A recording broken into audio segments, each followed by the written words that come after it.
And we are live. What's up, guys? Welcome to Fresh Air Podcast. We are here with the legend himself, Marc Lobliner. Let's get into it. Let's go.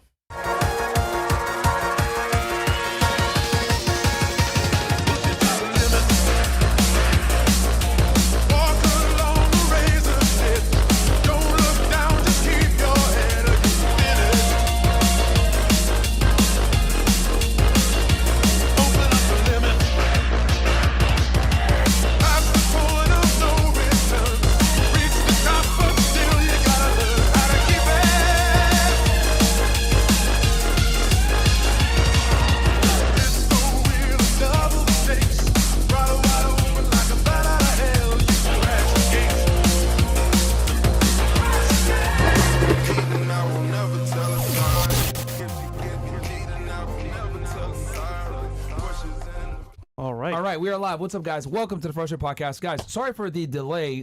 We should have started this sooner, but just so you guys know, well, rumble.com/freshfare, that's the first thing I was going to say. We're using Rumble Studio right now, guys, so that kind of altered things. That's why you guys probably saw an event here, then an event here, etc. Some of y'all might be on the other stream, etc. So I expect that the numbers are going to go up here now in a second, now that we're live. But yeah, we apologize about that, guys. It's obviously a new system that we're using, so we're trying to incorporate it in. It's the first time, so shout out to Rumble, and we're using their, it's kind of like their interface, kind of like a restream for all you guys out there that are like, you know, creators and wondering what the hell is Rumble Studio. It's still new. It's similar to restream, where we're able to be on all the platforms at once, etc. Also, guys, Caslteclub.tv, man, go ahead and check us out over there. That is where we do all the stuff. You find all the content there. We also provide exclusive deals and discounts to our members over there. We're going to actually be doing a Zoom call with Marc on Caslteclub, where you guys are going to be able to ask questions about fitness, nutrition, getting in shape. We want to compete at a high level, get a pro card, whatever it may be. From a bodybuilding standpoint, we got an expert right here running a supplement company, wildly successful in his own life, married, children. Literally, the guy has it all, man, going for himself. So definitely someone that you can go ahead and pick the brain of in our Caslteclub. Speaking of Zoom fitness, we did an actual live stream in the gym. It was Bills, Mo, myself, and Myron. Yes, we were in a little there. Gym session, so go check it out on Yeah, Caslteclub. so that was a good time. That's on there as well. But yeah, sorry for the delay, guys. We were, coming from the gym, doing all this other stuff, so that's kind of what happened. But and anything else? 2 weeks away from the yacht party. Guys, we got a yacht party. It's going to be June 28th, guys. It's going to be Friday. We're going to be live streaming it. We're going to go ahead and extend the discount for y'all a little bit longer, because we literally had a flood in Miami the past few days. Yeah. It was really bad. We couldn't even, if we had went to Sarasota, we would have probably been stuck there. So we're going to go ahead and extend it to you guys till Monday. So you guys have over the weekend to go ahead and get your tickets at the price point of only $3,500. And then it's going to go up to, or if you're not a Caslteclub member, it's going to be $3,995. Yeah. So if you guys want to go ahead and get a discount, obviously it's a little pricey. I get some people might say, man, that's so expensive. Well, we want a certain demographic of people there. It's going to be a lit party. We are more concerned with quality over quantity on this one, and we want it to be as exclusive as possible. It's going to be open bar, bunch of hot chicks, etc. Ratio is going to be lit. It's going to be a good time, and also who's on the boat as well, and the Rolex is going to be given away. Yeah, we're going to be giving a Rolex giveaway, etc. Yep. So it's going to be a very upscale thing, guys. But other than that, go ahead. We'll drop the link in the Caslteclub right now for you guys to go ahead and get in there. We already got a couple people that took advantage of the discount for cryptocurrency. Shout out to y'all, man. So shout out to y'all. And yeah, June 28th, guys. It's going to be a movie. It's going to be litty. And it's for our Caslteclub members at that price point, and then obviously more expensive if you're not a part of the Caslteclub. So get in there, man. $35, save you $500. Anyway, without further ado, we got a special guest now. Marc, welcome. Welcome back. It's great to be here, man. This place is amazing. Yes, you haven't been here since the last one. Yeah, since the last show. Man, it's great to be here. Thank you so much for having me. It's always great to be on. Yeah, man, we're happy to have you. Yeah, dude. So for the people, I mean, I know who you are because you're OG on YouTube. You've been on YouTube for a very long time. I remember watching you since like 2012, 2013. Yeah. Boom, with the intro and everything else like that. Still do it. Yeah. So can you introduce yourself to the people, for those that may not know? So I'm Marc Lobliner. I own a company called TigerFitness.com. Also have a company called Ambrosia. Ambrosia, I own it alongside Microsheet. You guys might know Microsheet and Chantor Body. Yes. We have the #1 selling plant protein at the Vitamin Shop, and now at Sprouts. It's all your local Sprouts. All of our products are in there. Have the Outright Bar as well as MTS Nutrition. Have a couple other ventures going on, but have a youth performance facility in Franklin, Tennessee, where we train youth athletes to be bigger, faster, stronger. We like to take kids who, have a goal of playing ball in college and make them that type of athlete, make them better, help them reach their goals. Yeah, help them get Division I. Oh yeah, absolutely. We got kids who come in who are D2, D3 level athletes, and we'll get them to top D1 schools. So it's the best. Is it for any specifics? You said ball. Are we talking basketball? All sports. All sports. All Okay. sports. We got shot putters. We got female lacrosse, female soccer. We got football, basketball. We have everything going on because wrestling's a big thing for us. We train actual. High schools will outsource us to actually train their specific teams. Oh, wow. So we're at a couple different high schools. Nolensville High School, we do their wrestling team. Page, we do their football. Centennial Baseball, those are all local schools in Franklin. It's my passion. I wish, when all this is said and done, I will be doing that full time. But I have a guy named Bryce, and he's our head coach. He's the guy in charge of everything. Bryce is a genius, the best at what he does. And he literally he owned his own facility in Illinois, sold it, because of the vision we have with Legacy. So it's just a dream. Yeah, I mean, sports and conditioning is not easy, man. It's critical. I mean, when I was a rower in college, like sports and conditioning is literally like the difference maker between having a successful season or a terrible season. Are you able to rehab from the injuries, or do you stay injured? It's critical. It's about being faster. We had a kid, his name's DJ. He came to us, he ran a 5.3. Okay. In 8 weeks, he gained 35 pounds. He was running a 4.6 at a combine. Wow. So, I mean, the results may vary, but you have a kid who's trained with high school, and high school coaches, they try their best, but they're not strength coaches. It's not what they do. That's like me trying to coach volleyball. Yeah. Right? Like it's a whole and 9 different out of 10 times, it's like a second job. It's not what they really do full time. They're getting like a $3,000 a year stipend to do it, you know? Whereas we work, we focus, we know what we're doing, we know how to, get them faster, get them stronger, and honestly, just seeing these kids succeed. And I know the role that sports plays in keeping kids out of trouble, keeping kids straight and focused, and just getting to the next level. We have some kids who, if they don't play ball in college, like there's an issue with what they're going to do next in life. Yeah. They don't know what's going on. So I really believe that the future of the country can be saved by youth sports. Yeah. I get crap about that all the time. I'll say that, I'll tweet that, I'll be like, youth sports can save the world. But no, it can't. I'm like, you have to think about the overall statement of that. It's discipline, and also just having a strong male influence is really good to have. So we provide that for these children.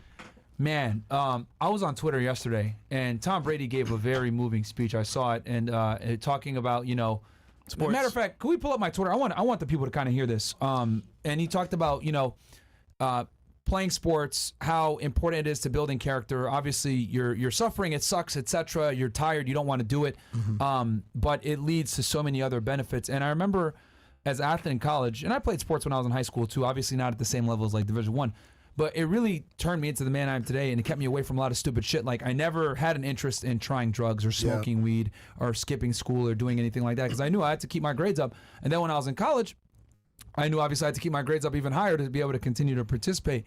So, and then the camaraderie, the discipline, you forge friends for life to this day. There's guys I still talk to that are on the team that we rode together. And, misery, when you commiserate with each other and you're traded and you all feel like shit, it builds a certain bond and it teaches you certain characteristics that you simply can't pay for. And it's very easy to tell if someone like, when you meet a young man or you meet a guy that has actually like achieved something in their life, whether it's through sports or whatever it may be, and they're a competitive guy, it kind of shows in other endeavors in their life. And I think I agree with you 100%. I think youth sports is something that should be mandatory. Yes. I think all little boys and all little girls need to be involved in some type of sport or playing an instrument or something that will keep them in a competitive mind state. And I think sports is one of the best ways to keep kids away from stupid shit, because if they're playing sports, number one, they're too tired to focus on doing anything too stupid. They don't have the time. They have friends that are like-minded that keeps them away from stupid stuff. And I think when you're in your teenage years, right, and then into college, like these are the formative years where you can literally like make or break or ruin your future. And I think youth sports literally keeps kids away from stupid stuff. I mean, we've lost camaraderie in society nowadays, brotherhood as well. And what you're saying with youth sports, man, I mean, that's what it is nowadays, because most people don't have that. And as a result, you go to youth sports, they stay out of trouble. So it's a win-win all around. So I have 3 children, an 18-year-old daughter, a 16-year-old son, and an 11-year-old son. So there's 2 rules in my house. The only 2 rules, and it made our house perfect. It made upbringing really good for us. The two things they must do is they must do a combat sport and they must do a team sport, because they both develop different qualities within the individual. Yeah. Combat sports are amazing. So all of my kids boxed, And then all of my kids wrestled. My daughter was a regional champ. My 11-year-old's won state. My son, he went to regionals this year, my 16-year-old. So our kids all did that. They started with soccer, and my daughter played soccer throughout high school, decided not to play in college. She's going off to college next year. And playing a team sport and playing a combat sports teaches them things that you can't teach them. And also, like, when you have kids, I have 3 kids, like, my kids don't see enough adversity. We live in Brentwood, Tennessee. It's the 3rd richest city in the country. It's the richest city in Tennessee. These kids have it easy. They have it good. How else am I going to teach them adversity than to have them play sports? Good point. Because nothing's more. Now, my kids wrestle. I don't know if you guys are familiar with wrestling. Oh, very difficult. So you are, let's say you're wrestling at home, and this girl you like is watching you wrestle, and you get pinned. Like a bitch. Just getting pinned right there. Yeah. That will teach you humility. That will teach you so many things that you can't learn that I can't show them because we're not poor. I didn't need wrestling. I was plenty poor. I had plenty of adversity. Yeah. But my kids need that, and I think all children can benefit that. And then you go to the inner cities.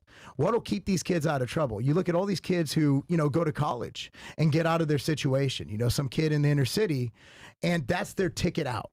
If they don't play sports, it's going to be hard for them to climb out. Yeah. Systemically, it is very hard to get out of the hood. It is. Yeah. I mean, I think just to add to this as well, if you're a single mother out there and you're wondering why your kids aren't doing good, put them in youth sports, man. Keep them out the streets. Yeah, because they're able to get that masculine figure to help them out with their coach. Yes. He can coach the young guy. Listen, Yeah. brother, this is not the way you should go. Let's stay in sports, focus, and look, we don't always have dads in our lives, but a coach could be your dad. Yeah. In a way. Yeah, we've played that role. I mean, we do. And, even if you have a father, there's never enough positive male role models in kids' life. And I say that, and I know a lot of people are going to take this like, well, what about the female plays their role? That's your nurturer. That's someone that's a caretaker. That's someone when you fall down, they clean off your cut. If you fall, like we had this joke, when my kids would fall, I'd always say, rub some dirt on it. And my wife would be like, oh my God. I'm like, you're fine. Just rub some dirt on it. Right. Yeah. So there's a different level that you need both male and female to really make the child prosper. Now kids can do that. Single mothers are successful.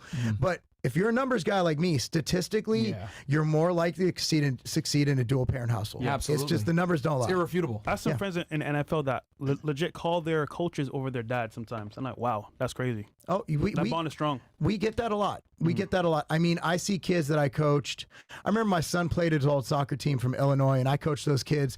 We saw him a few years later. He actually played his old team. We won. But they still call me Coach Marc. Yeah. They don't need to call me Coach Marc, but they'll always see me as a coach. They'll always see me as someone who pushed them to be their best.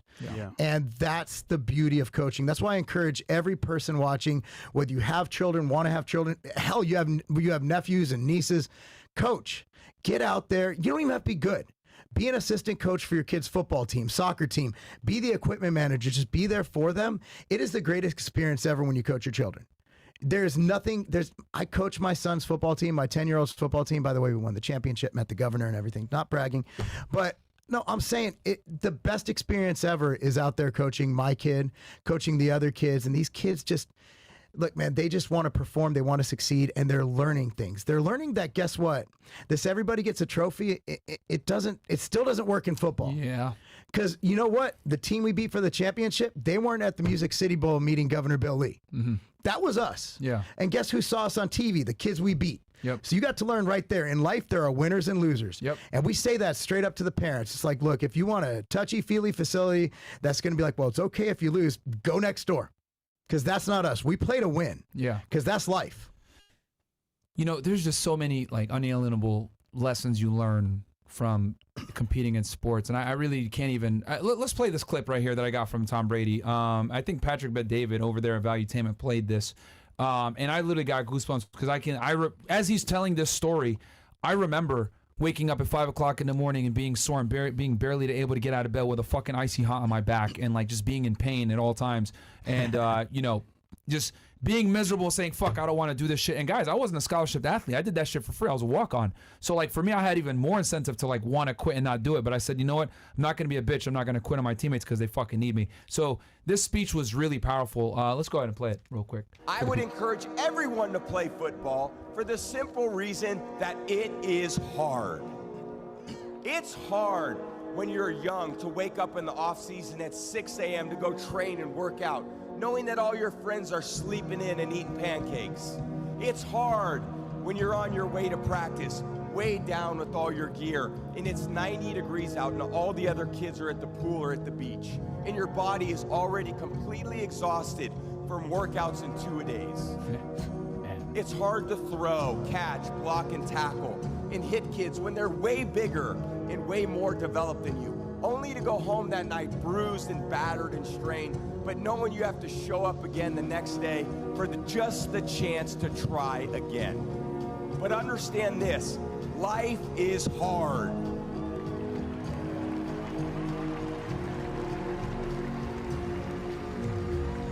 No matter who you are, there are bumps and hits and bruises along the way. And my advice is to prepare yourself, because football lessons teach us that success and achievement come from overcoming adversity, and that team accomplishment far exceeds anyone's individual goals. Boom. Pause it right there.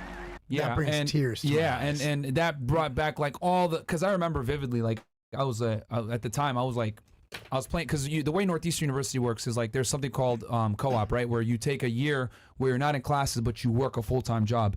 And I remember I was working a full-time job and I was an athlete, so I would go to work. So I'd wake up at like 5, go train, right, and because we used to row on the Charles River, and the boathouse was over by Soldiers Field by Harvard, all the way in Cambridge.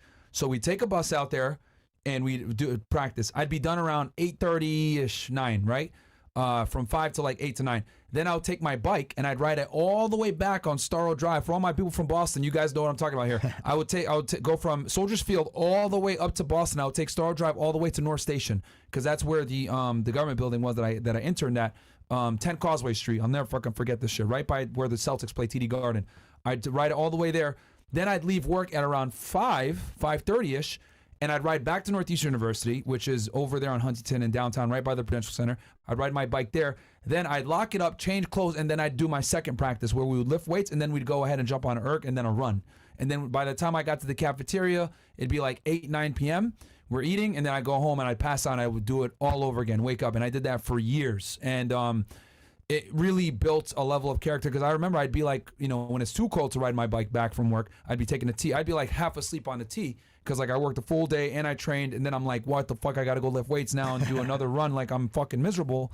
And I was like, and I'm not even gonna pay for this shit, but I was like, you know what, it is what it is. And I think sports, I think it's a mandatory thing. I think every kid needs to fucking suffer and play sports, especially like when you mentioned before, especially if like they come like from a privileged background and they don't have like that adversity that they could deal with day to day, like being in a tougher neighborhood. Yeah, like they really need it, because you don't want to privileged pussy, right? These kids are soft. Yeah, like we live in a pretty soft county, so we need to toughen them up. And it's different. Like I've trained kids in harder areas, and it's definitely different when you train kids. Oh, it hurts. I don't care. Like train through it. You know what I mean? So at the end of the day, I do believe that. Again, even if you're I see a lot of fathers who are there, but are they really there? Yeah. And one way because like me, I'm not the most nurturing dude, right? Like the only way I was able to communicate through my kids is through sports, because I'm not going to sit there. I'm not cuddling you. Like I'm not a cuddler. I'm not going to sit there like, okay, let's watch TV. Let's cuddle. Yeah. No, let's go throw the ball. Let's go play catch. Let's go, whatever. Let's do something sports wise. And I think a lot of parents can benefit from that if they just simply spend the time with their children, bond with them over sports. Yeah. Not to mention teamwork and business. I find a lot of people that are in sports, even if they get injured or they get hurt, what do they go to right after? A business. And they excel because they understand teamwork and how it works in the team worlds. That's pretty good too.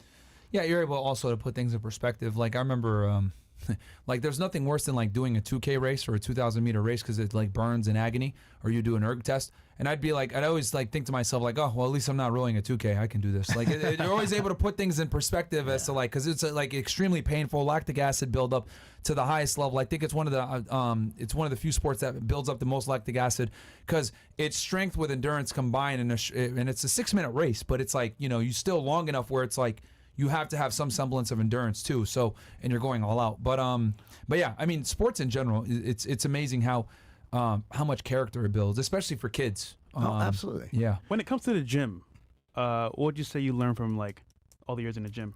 Well, I mean, the thing about gym is it's meritocracy. If you train hard, you get better results. And so, you know, there's obviously genetic components, but generally speaking, if you stick to a program, if you stick to a diet plan and you do it consistently over time, you will continue to achieve results. And that's where the gym sets forth, you know, gains in life. A lot of people look at body, it used to be meathead. Well, all the data is showing that exercise is pretty much the only thing you could do that causes both an acute and long-term benefit in mental health. If you've ever seen a brain scan before and after a walk, your brain is just gray. Nothing's going on. You go for a walk, it's lit up, it's red, it's green, it's blue. That's the endorphin rush that people get, right? Yeah, and Probably. it's also just it's blood flow as well. Like you're literally, when you exercise, you're increasing neurons. You're doing all these great things. So being a meathead is This actually is for my a boy favorable Mark. thing. Oh, Saluting face, shout out to the real ones. Keeping sanity in the clown world. WFNF biceps. Thank you, bro. Yeah, but Mark is pretty jacked. Thank you for that, brother. That's from Mixed Tarzan. Sorry, you were. Oh, that's you were my saying- guy. Shout out to him. Yeah, I got to collab with him. So he's a great guy. Nice. If you guys don't follow Mixed Tarzan, he's the guy. Yeah? He's him. He's funny as hell too. His TikTok's great. Go check him out, guys. Mixed Tarzan. He's great. But sorry, you were saying I didn't mean to up there. No, I had no idea what was happening. You were talking about you were talking about when you go for a walk, the difference between It your makes brain. you smarter. Yeah. And at the end of the day, if you're obese, your blood flow sucks. Yep. Like, you want to know what the first thing they prescribe to obese people? Viagra, Cialis. Because what controls erection? Yeah. Blood flow. Yeah. So when you exercise, you decrease your chance of being obese, or you treat your obesity, you're just going to be smarter. Like, at the end of the day, the studies are demonstrating that fat people, now there can be a fat person smarter than a skinny person. Of course. But fat people are stupider than they should be. They're just fat people are dumb. Yeah. Wait, you're telling me niggas that are fat can get hard on? I can't say the N-word. Well, actually, I can. Yo, that's crazy. Actually, I can, because that Lily girl on Twitter. Yeah, Lily girls go crazy say that. So I'm still not comfortable saying it, but I don't want to say it. Mark, I'll give you the end pass, bro. Yeah, man. No, I can't. No, I need that in writing. Yeah, he's Need that shit Well, notarized. actually, you're not even white technically. You're Jewish. You're I a gave minority like us. I It's gave him fine. destiny. Yeah, I gave destiny he's Jewish, bro. You And can say it. technically, I think we control black We're all people minorities. now. Yeah, technically, right? Allegedly, yeah. Yeah, I mean, I got Oh, hold boy. on. Let me call my people. Yeah. Oh shit! It's the Sabbath. Yeah. Is it light out still? Yeah. Oh, boy. Oh, shit. Yeah. How does that work with time change? I can't do this Jewish thing. I can't can't. figure it out. Like, I'm even- like, you is can't it even light drive, out? bro. Is it You can't dark? even drive. Yeah, what are you doing here? You can't drive. What are you doing here? I don't know. I walked. You walked. Oh, shit. I couldn't do it. There's By too the many river, he walked restrictions. by the river. Yeah. There's too many restrictions. Yeah. Um, But yeah, so fat people are dumb. I like that. Yeah. I agree with you. They are. I'm not saying that. I'm saying that if they were leaner, their brain would function more optimally. Yeah. It's what the data says. Yeah. That's not saying that fat people are dumber than lean people. No, it's saying that you can increase your neural output, be more, and think about it, you'll just have more energy. yeah. You'll be able to do more things. And also, like, if you're going back to being a father, you can't play with your kid Yeah. when you're not in shape. Like, Yeah. you should be able to go out there on the field and play with your kid. Yeah. If they're playing football, you should be able to run routes against them. Yeah. It doesn't have to be great, but you should be able to play with your kids. So I think being fit is something that'll definitely Also, enhance your. I think is. Oh, sorry. I want you to finish. It'll enhance you as a father. Yeah, Just I think you know, as a dad, it's your duty to not just be a protector and a provider, but also to be a role model where your parents are like, your children are like, damn, I want to look like dad. Damn, Yeah. my dad is jacked. Like, damn, my dad is in good shape. Like, you know, you don't want to be a fat, sloppy, stomach hanging over your pants. You show up to parent-teacher conference and they're like, oh, well, no wonder your kid's a fucking idiot. You know, versus like you show up, you're in shape, you got your shit together, and then more than likely your children are probably going to go ahead and have their shit together too. And it's like, okay, this guy's squared away. Kids emulate their parents. I Yeah. remember Brandon Carter told a story about how he would go to school with his kid, right? Yeah. And all the kids would be like, yo, is that your dad? He's like a superhero, you know, Brandon Carter. Oh, yeah. So Yeah. it's like, just by him being there, kids looked up to him as a role model for being a superhero because he's in shape. And as a result, it's like, oh, that's my dad. I'm proud of my dad. I want to be just like him. That's a good role model. And then what you say carries way more weight. If you tell your kids do this, yeah. they're far more likely to listen to you because they're like, damn, like my dad is a fucking superhero, so I'm going to listen to what he says. Kids are likely to emulate their parents. Yeah. So if they see you stay in shape, they see you exercise, see you follow a routine, they're more likely to do that. They see you a certain way. Like you have those impressionable years, and I believe it's before the age of 10 from my experience. Okay. And based on what I've read in the data, if you don't have your kids right by 10 years old, like you're going to have some trouble with them as teenagers. Really? Okay. Yeah, so that's why I never drink in front of I don't drink. So I don't drink in front of my kids, and I try not to do habits that I don't want them to emulate. So if you are even if you're gonna have a beer, you're not doing it in front of them. I wouldn't let them see me drunk at least. Yeah. Because what parents do That's so important. in every community, people my age talk about drinking like it's like they're teenagers. Like, hey, Becky and I are gonna get crunk tonight. It's like you're 45, bitch. I mean, dude, these parents, dude, these fucking soccer moms. Yeah. They will literally like bring booze to like tournaments and spike their coffee in the morning. They're drinking throughout the day. Oh, shit, after the game at lunch, they go to sports Well, their bars. husbands are making the money, so they can just chill. Well, I mean, it's the husbands too. It's everybody. It's like this drinking culture that kids are like bred into. Damn. And then we wonder, and then their kid gets in trouble for drinking in high school. I'm like, I don't know why they're drinking. Come on, Becky. You know why they're drinking. All you do is drink. You drink a half bottle of wine by lunch. Yeah. Like it's a pandemic. It really is. You know, and alcohol is literally like a silent killer. It amazes me how, I mean, here in Miami, it's the same thing. It's like, if you don't drink, people look at me at first like we're weird because we were like, hey man, we don't really drink like that. Oh, are you like a recovering alcoholic or something? Like they automatically assume something's wrong with you. And it's very pervasive everywhere. And you're in Tennessee, so like, isn't Tennessee one of the fattest states in America? So where I live is Brentwood, Tennessee. Yeah. Probably not as bad. From what I see, it's probably one of the fittest. Like, there's not many fat parents. Yeah. Like, people are in shape. Like, for example, our gyms are at capacity. Like, fitness is, and it's because the average salary is like, the average earning of a household income is like $260. Oh, wow. Okay. So these people are rich. That's the median income, which is crazy high. I mean, dude. Did you guys beat out Greenwich? What's up? Did you guys beat out Greenwich? I'm not sure. We're 3. I believe we're 3. Okay. We're number 1 in Tennessee. I believe it could have changed. I don't know. But all I know is that like Timberlake lives down the street, Justin Timberlake. Oh, really? And all these, like, there's a lot of Aaron Rodgers building house out there. So we're skewed because it's so beautiful and there's so much cool stuff. We're right by Nashville. We're 20 minutes from Nashville International. No state income taxes? None. That's why we moved there, because when we sold our business, we were able to keep that extra 10%. Think about it. I sell my business for $1 million. That's an extra $100K in my pocket. Yeah.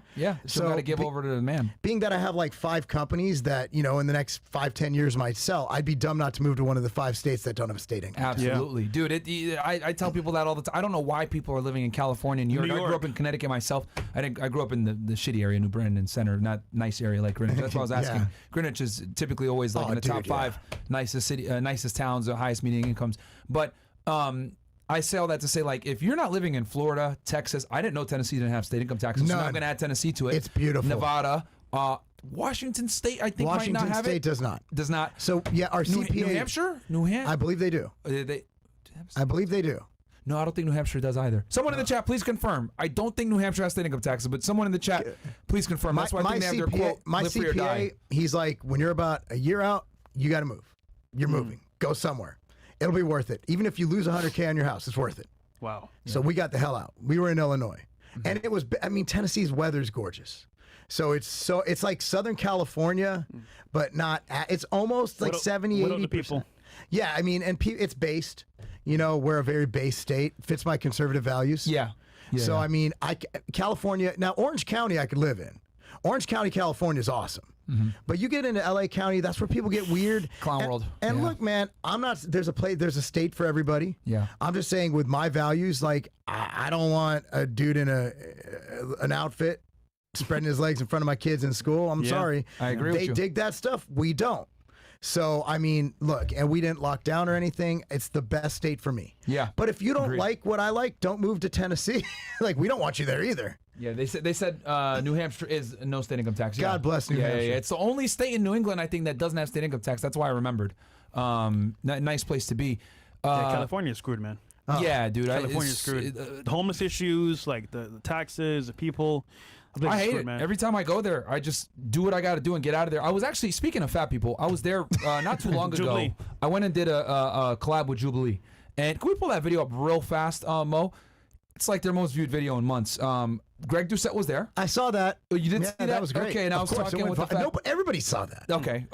Dude, it's like their most commented video. Yeah. All the comments are just like, how about you? This Myron guy's an asshole, blah, blah, blah. Because I was like talking about how obesity is a problem. And literally, a TikToker just died like a couple of days ago. I thought you got your point across best of anybody. Appreciate that. I mean, I'm not just saying that because you're You're here. hating on me, but... Well, no, because you spoke Not truth. just Oh, sorry, go ahead. Sorry. The video. He was playing the video. Just show. I just wanted to show the thing to the audience in case they haven't seen it Yeah, I already. would love to see it again. Yeah, we won't play it. We just wanted to show a thumbnail or whatever. Sorry, continue on, Mark. Yeah. So the thing is, remember this fat acceptance thing? Yeah. All these mofos are on Ozempic now.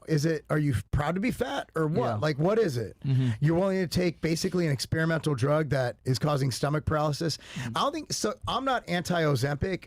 I'm pro-Ozempic as the last choice. Like Ozempic, it literally causes stomach paralysis. So it's crazy because a lot of girls in Miami use Ozempic. Of course. And it's like their first resort because, you know what? I'm lazy. I don't want to take this too serious. I'm going to use what everyone's telling me to use. And then they wonder, what are the side effects of Ozempic? So the thing is, we don't know. We don't know all the side effects, but one of the listed one is obviously stomach paralysis. So what it does is it slows down digestion. Yeah. And the food just kind of sits there. And so I talked to a doctor. His name is Dr. Ovadia. He's I Fix Hearts on Twitter. Fantastic follow, smart dude. So I did a podcast with him. His theory is that it's making people so nauseous and sick, they just don't want to eat. It literally slows down digestion. All it's doing is preventing you from overeating.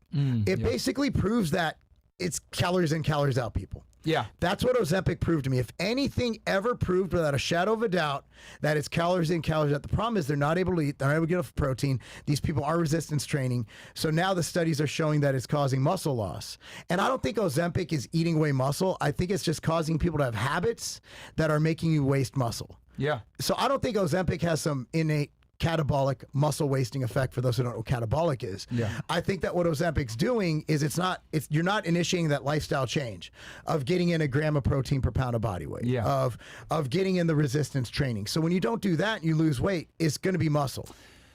You know, it's amazing to me how people really try to overcomplicate getting in shape, building an aesthetic physique. It's actually a lot easier than people try to make it. They're like, oh, I gotta take this stupid fat burner, or I gotta do this. It's like people just don't want to do the work. They're looking for the easy way out, and it's simple. Like, get 1 gram per pound of body weight, do some resistance training 2 to 3 times a week, train with a decent level of intensity, be 1 to 2 reps away from failure. If you just follow those basic things, sleep 8 to 10 hours a night, drink water to the point where you're urinating clear almost every day, get enough protein, get some leafy green vegetables in, you're probably going to do pretty damn good. You just summarized everything I say. Yeah. Pretty much. I mean, set protein at gram per pound. Why? It's Mark Bell calls it protein leveraging. Protein is the most satiating macronutrient. Also, there's new data to show that. So there's 4 grams. So there's 4 calories per gram of carbohydrate, 9 calories per gram of fat. They're actually saying that protein's more around the lines of like 3.2. Really? Okay. Yeah, 3.2 calories per gram. Is that new research that's come out recently? Yeah, I think they're exploring it. I did read that. So even if it isn't, protein is the most satiating nutrient, and it does cause an insulin spike. Not that that's too related to fat, but it is related to hunger. Yeah. But it's an acute insulin spike, whereas a carbohydrate's a biphasic insulin spike. Biphasic means it does this. It has 2 spikes. So it does have people, because the keto people are like, it raises insulin. I'm like, yeah, but it's a different kind of raise. It's not the same. And also you have people who are on diabetic medicine that actually causes high insulin who are still losing weight. Yeah. So insulin is not. Actually, it just did a crazy study on thyroid. People blame thyroid. You hear that all the time, right? Of course they do. They did a study where they had 3 groups, one with hypothyroid, one with normal thyroid, one with hyperthyroid, put them on controlled diet and training, and there was no difference. Statistically insignificant. So the whole I have a bad thyroid, that's not an excuse. You know how many girls come on this pod and say I have a bad thyroid, and I immediately tell them, no, you don't. You just overeat. Ooh, that's so insensitive. You're an asshole. I literally have a thyroid condition. I'm like, no, it comes down to calories in versus calories out.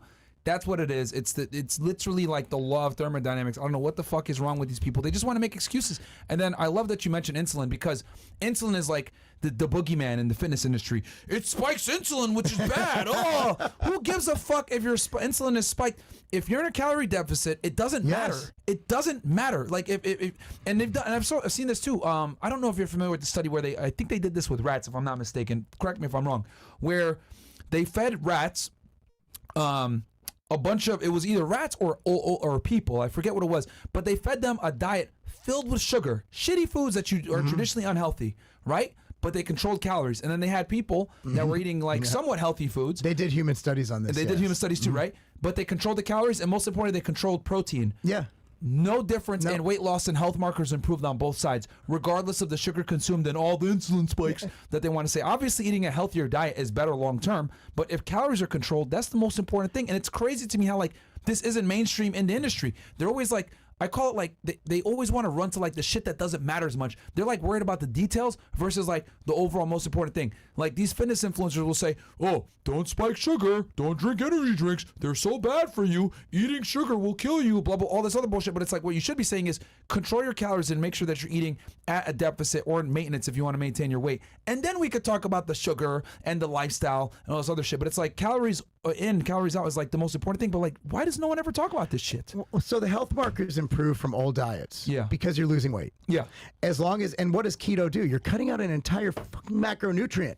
So another thing is. And a macronutrient that you're extremely likely to overeat in. Let's talk People about, love to eat bread. Let's talk about the Holocaust.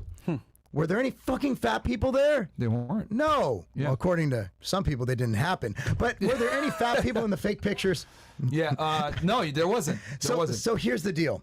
Yet all I hear is Jewish women complain about, oh, my thyroid, I can't lose weight. Yeah. No, it's not your thyroid. It's your mouth. You eat too much food. Yeah. That's what it is. So I'm not saying that PCOS is obviously an issue, right? PCOS will cause issues. After women have kids, their metabolism can be weird. It can go down. My wife's after the third kid has been just hell. You know, for her to lose weight, she has to cut her calories extremely low. So I understand. But, you know, women have their own share of problems. Men, we have testosterone. We have so many things in our favor. So I can, you know, it's funny because there's this double standard. You always saw these TV shows like King of Queens where you had this hot, lean, attractive woman with this fat, sloppy dude. Yeah. For some reason, the TV was pushing that on people for like a whole like 10 years of TV shows. I don't know if you guys remember that. It was always a fat dude with a lean. The 90s sitcoms are the worst, dude. A lean, attractive chick.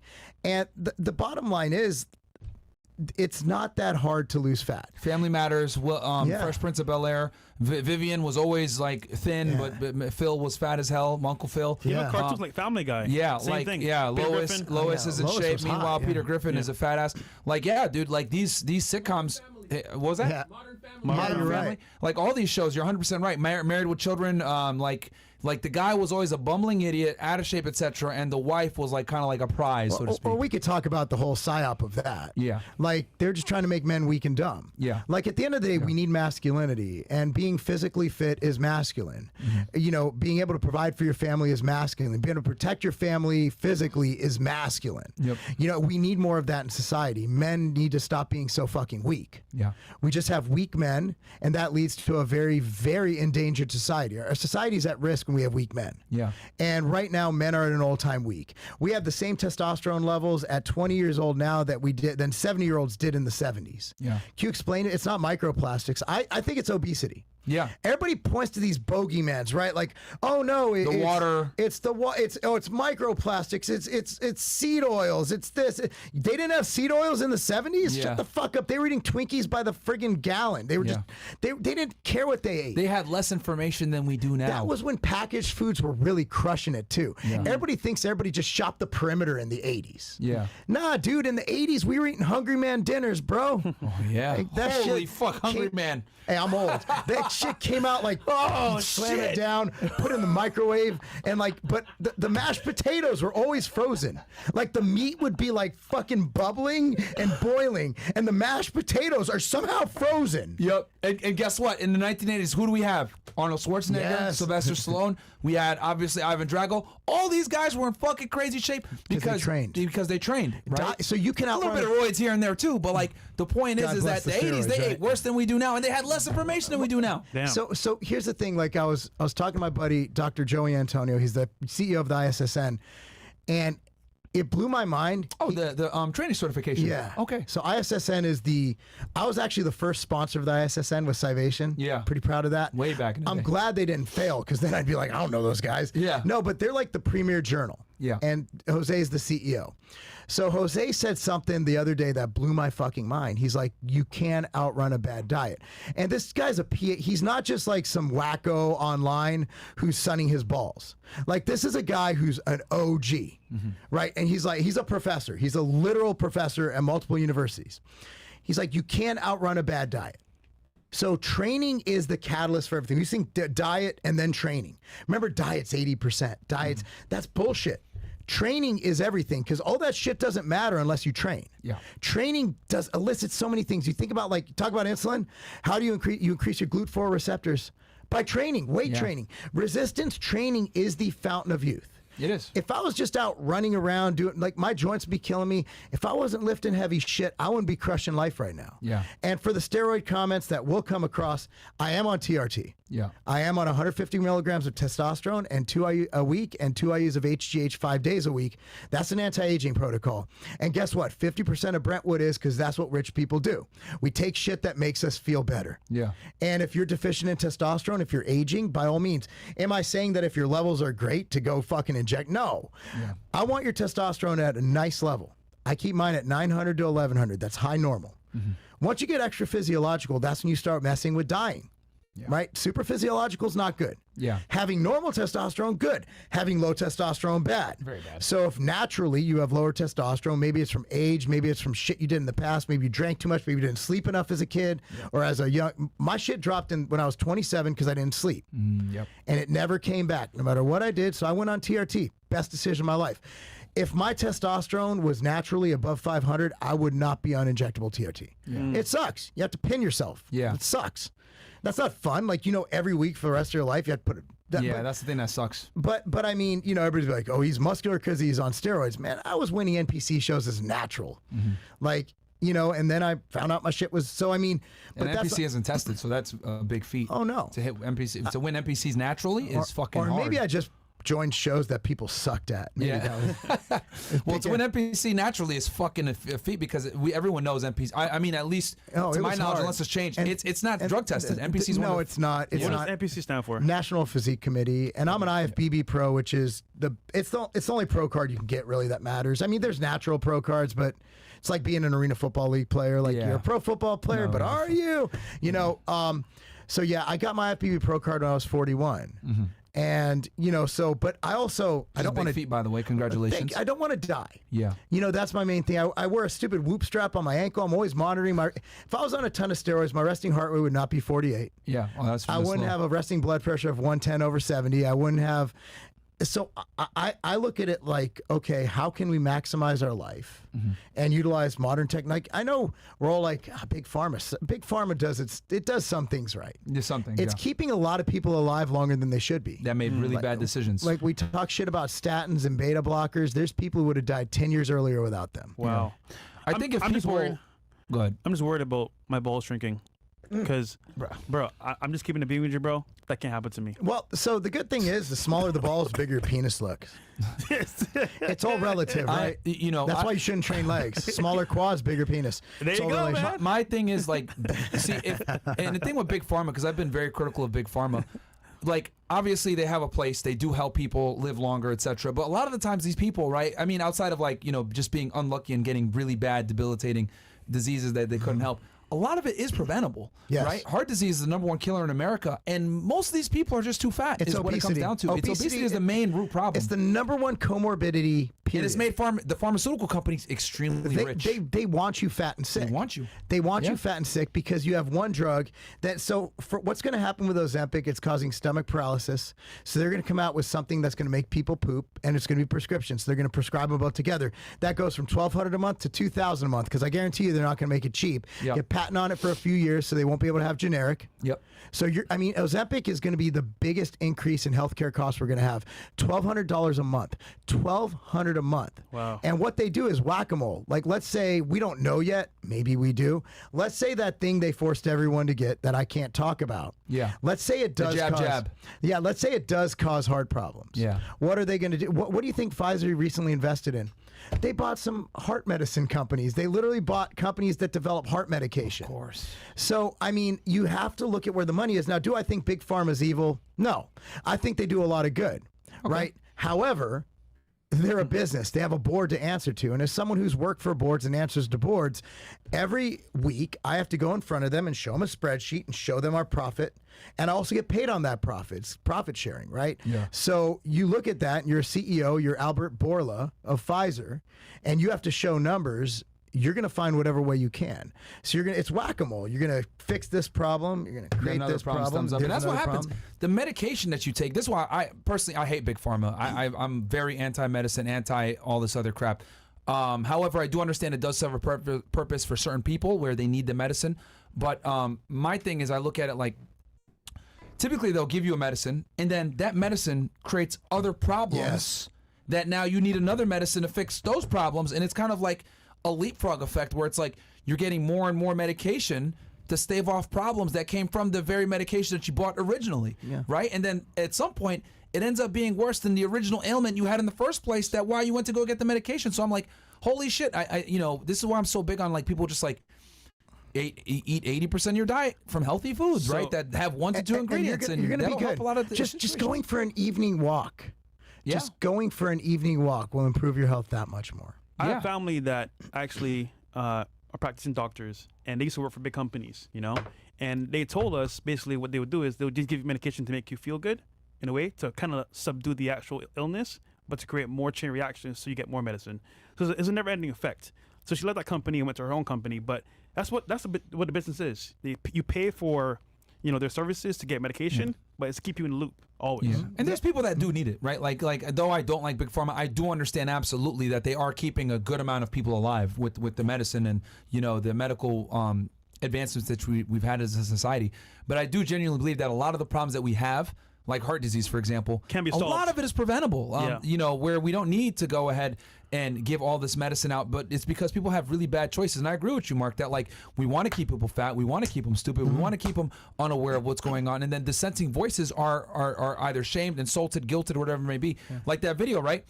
I just looked at it, almost 60,000 comments, and most of them are calling me a bigot, an asshole, a jerk, a fat phobic, all this other crap, and it's like a bigot. Yeah, they call me a bigot, all this shit, right? Like saying I'm a misogynist, all this stuff, right? White I'm supremacist. saying, yeah, that too probably, right? That's on Sundays, right? Calling me that, and it's like in my head, I'm like, if people actually listen to the stuff that I say, we'd probably have less fat people. I'd save some lives. Matter of fact, can we pull up my Twitter real quick? My Twitter feed. Do you have the fat person thing ready? Yes. Okay, let's pull it up because I want to show this. This guy right here, right? Scroll down. This guy died recently, right? This big TikToker. Right, which there's a whole, I didn't realize this until I went and did that Jubilee episode, that there's a whole, and Mark, you probably know this better than me because you're like deep in the fitness industry, so you probably know the ops. There's like a whole industry of gluttonous TikTok, YouTube, Instagram creators that just make videos of themselves eating food. That Nico and being fat. Avocado or whatever his name is. And this guy, Edgar Landervid, also known as Callejas 503, he died recently, right? And in my head, I'm like, if I got 20 minutes with this guy and I told him, bro, what the fuck are you doing? You need to fucking lose weight. Like, is it worth the likes and the clicks and everything else like that? You need to fucking lose some goddamn weight. This guy might be alive today. And it's preventable. Like, look at this, man. Like this, like, and the problem is that this is on social media promoting gluttony, and his followers, they're probably fat asses just like him. They promote these channels. Yeah. They're always in the featured channels. Yeah. That's the thing, is that I don't know if there's actual collusion or it's just some algorithmic thing. I have no idea. But it just seems that the media and everything, like when fat phobic stuff came around, like my business partner, Alan Roberts, he got canceled. They literally threatened his life. Really? I got shadow banned on YouTube in 2020 for mentioning vitamin D. Wow. Yeah, before we even knew the name of the virus. Wow. And my views went from like 10,000 a video to like 20. Like not even 20,000, like literally below 100. They knocked me down. They didn't know strike, no anything. Just did they put the little misinformation banner under your videos? They did not on. That was before they had that label. Okay. That just came out recently. But just recently, I got a warning release from my channel. I think it was January 31st, because I just said something not flattering about the great doctor that his last name starts with an F. Oh, okay. Yeah. Yeah, you can't say anything about that guy. You really on YouTube? Yeah. Actually, I just told you earlier, there's a YouTuber from Canada. I got his channel deleted for talking about people losing weight. I mentioned that guy. Are you serious? Yep.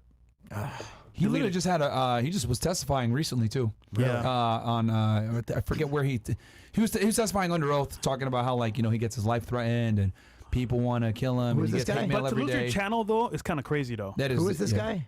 I can't remember his exact name, but he came to the gym with us, the boxer gym, one time. Yeah. Yeah. I mean, well, you used to get strikes on YouTube for talking about it, you know, and But criticizing it. Canada's so messed up, Yeah. bro. Canada makes California look speech. like freedom. Bro, because they're trying to pass this like legislation where like you can get retroactively like banned for what you said in the past from Yeah. a video. Yep. Hate speech. Yep. That's Yep. crazy. YouTube is like loosened up a bit on the whole, jab situation In America. In America, they did loosen up a bit, but still, it's still like a taboo topic, and you never know, bro. Like talking about the election, the jab. I remember like in 2020, there were certain things that would immediately get you a strike.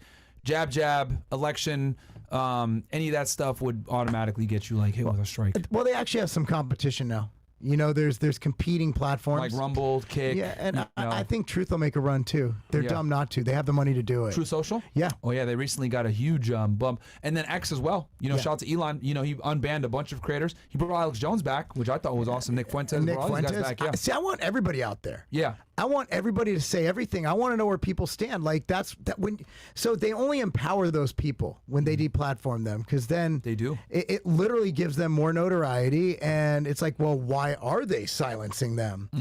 So I want to hear everybody's point of view. I don't believe in hate speech. Hate speech, that we either have free speech or we don't. If you get punched in the face, if it's a bad situation, like that's a risk you take. Yeah. Like people might lash out. Yeah. But I'm not going to risk my career and my earnings. I'm not going to have you sue me because I couldn't keep my cool because you call me a racial slur. That doesn't bother me. Yeah. Like those words have no meaning to me. So we either have free speech or we don't. So I want to see everybody platformed. Yeah. I want to hear what everybody has to say. I don't Hate care speech how is still bad. free speech. And we should all have the right to say it. Now Yeah. there are limits. Obviously, you have incitement. So unless we're going against the actual framework of free speech, which is basically everything but incitement, Yeah. we're good to go. Yeah. So there's a streamer by the name of Fanum. He's 26 years old. Just had a heart attack, basically, and stopped streaming for a while. Mo, do you have the link real quick? What are your thoughts on that? Oh, I saw that. Why did he get a heart attack? I have no idea, but he eats terribly, bro, on camera. Okay. Really bad. Oh, he does like mukbangs and shit like that? Is he overweight? He might be. It's in the takeover. But he's 26 years old. He's a streamer. I'm He like, got a heart attack at 26? yes, 26. That's crazy, by the way. Are there any extenuating circumstances? He didn't go into detail, but we just know that he didn't For stream just saying because, his diet is bad. yeah, really bad. And let's just keep it 1,000. If you're African American, you have a predisposition to have higher blood pressure than normal people. Like you are not going to be as tolerant of sodium as others, right? And like people don't get the tests. Here we go. Had a heart attack. I was scared 2 days ago. I'm not gonna lie. I thought I was out of here. Chat. Another reminder that health is wealth. I'll be streaming tomorrow, 100%. 10 hours plus stream tomorrow. So you said he eats poorly? Poorly, bro. Like what is he? He's part of Cenat's team. Okay. AMP. All right. So you need to get certain What, Oh, tests. they're done. saying- okay, so Chad is saying he's obese. Yeah. He's 26 though. Someone said overweight and vaxxed. So you need to get certain tests. Yeah. Blood work at least every 12 months, if not every 6. Yeah. Get everything checked from your panels to your hormones. Calcium scoring. People don't get that. You need to get your calcium scoring. It's like $50. You go in, they do a scan of your heart, tells you your arterial plaque, your atherosclerosis, all that good stuff. Another thing, especially for lighter skin folks like myself, skin check. Skin cancer's a bitch. I've had 2 carcinomas taken off. And then 45 plus colonoscopy. Yeah. You do those 4 scans and you're able to, because a lot of these things, like if they do find arterial plaque, let's say you do go and get a calcium scoring, first thing the doctors want to do is put you on statins because it does, decrease your plaque. It does do, rosuvastatin has data on that, but there's natural things as well. Nattokinase, vitamin K have both been shown to reduce arterial plaque. Niacin, you get the extended release, not the no flush, but the extended release so it doesn't give you the The jitters. flush. Yeah. So you want to get that. You take that as well. And then there's citrus bergamot. All things that'll help to reduce that arterial plaque and keep your blood pressure and cholesterol in check. So I think there's natural remedies, but you need to get it checked. People don't get their stuff checked. And that's where I think a lot of these things with early detection, you could prevent a lot of things. Yeah. Just real quick as well. So Fanum has this thing on stream where he tax people. So tax means he's gonna get your food and eat it. So let's say you're on stream eating food, he'll tax you by taking your food and eat it. Wow. What the fuck? Yeah, it's funny, but it worked against him, I guess, because like he had a lot of pizza, junk food, whatever. But That's again, weird. I mean, at that I hope age, he bro, buys the person the food again. Yeah. I don't think he kinda does. fucked up. I don't think he does. He just takes their food. Bro, what's up with like this shock content, like where you're like fucking just violating random people in the streets, like this fucking. mean, whole- Dude, people got shot for these. He means well, though, shot. but Stupid. it just, it's Bro, anything for clout, man. Like these fucking guys, like yeah. incredible. Yeah, vitamin K2 is the one that reduces plaque. Okay. Just one. But so somebody in the chat just reminded me, not just K2. Let's talk about sleep real quick because this is something that I don't think people understand how important it is when it comes to like building your body, improving your physique. It's like literally like I think if you sleep enough and you get enough sleep, it's literally like drugs almost. Like and I've made a very strong pursuit to make sure I'm sleeping 8 to 10 hours. Like I'll do it where, I might have a day or two where like we're grinding and I didn't sleep that much, but then I'll go ahead and like super compensate and sleep like 12, 13, 14 hours the next day. And sometimes it comes at like me missing a whole day, but I don't give a shit because I've realized that like sleep is just that much, that important. Like it helps you recover. I feel better. And people say all the time, oh, well, bro, I'll sleep when I'm dead. I think that's one of the dumbest quotes ever when your goal is to like, maximize body composition and overall wellness. What's your thoughts on sleep? Well, sleep when you're dead. If you want to die earlier, don't sleep. So the American Heart Association has actually listed sleep and lack of sleep as one of the main predicators for heart disease and dying prematurely of a heart attack or any of that stuff. So sleep when you're dead, yeah, you're going to die sooner, most likely. So get your sleep. Generally speaking, sleep is probably the most important thing, and that's where my hormones tanked. Yeah. When I wasn't getting enough sleep, and it was because I was on that whole I like winning, and for me, no matter what it took to win, whether it was working 18, 19, 20 hours a day, I did what it took to win, and it got me where I'm at today. But I don't have regrets, but it did cause some problems, right? So I definitely think 7 hours is a good okay. That's the goal. If you can get to 8, by all means do it. Now, it's going to be hard for parents. And I say that because, again, soccer practice might get out at 9 p.m. and you got to get up for work at 5 a.m. Yeah. There's no way you're getting 7 hours, bro. Yeah. So 6 to 9 would be the range. Yeah. Get in that range. And again, it depends on what you read. Like, Huberman has this thing where he's like, well, it's more important that you wake up at the same time. I'm like, that's for circadian rhythm. I'm looking at recovery and all that shit. I'm looking at overall, so there is sleep reserves. Yeah. So think about it like a gas tank. You can only fill it so much, but if it goes down here and you only fill it here, you still have this much left to get to full. Yeah. So let's say, let's just throw out analogy. random bullshit numbers. Let's say you're lacking 4 hours of sleep and you oversleep by 2 hours. You still got 2 hours to make up. So if you can get all that sleep at once, it's still going to get you in a position where you're replacing that sleep, and your body will still go through those processes of recovering and also memory. Like the worst thing you could do for a test if you're a student, I know a lot of younger people watch your show, is cram for a test. Yeah. Because sleep is where memory is formed. Sleep is where you remember stuff. It's where you gain that knowledge. So sleep is vastly underdone. A lot of people stay up late. And at the end of the day, in a perfect world, you would go to bed at the same time and wake up at the same time every day and have that set 8 hours of sleep. That's not going to happen. Yeah. And not in the real world. Especially if you're an entrepreneur. I'm not talking, I'm not by any means throwing shade at Huberman. He lives in this funny world where everything's controlled, and you could wake up and right when the sun rises you're staring at it, and then you're jumping in a cold plunge and you're doing all your grounding, and nobody can do that shit. Yeah, the average person is not gonna. Yeah. No. So practical. You got to do the best you can, and the one thing we can all do is sleep better. And it's nothing wrong with naps either. Yeah. If your sleep needs topped off, take a nap. Just make sure that it's not going to be closer to your bedtime where it's going to affect your normal sleep cycle. Yeah.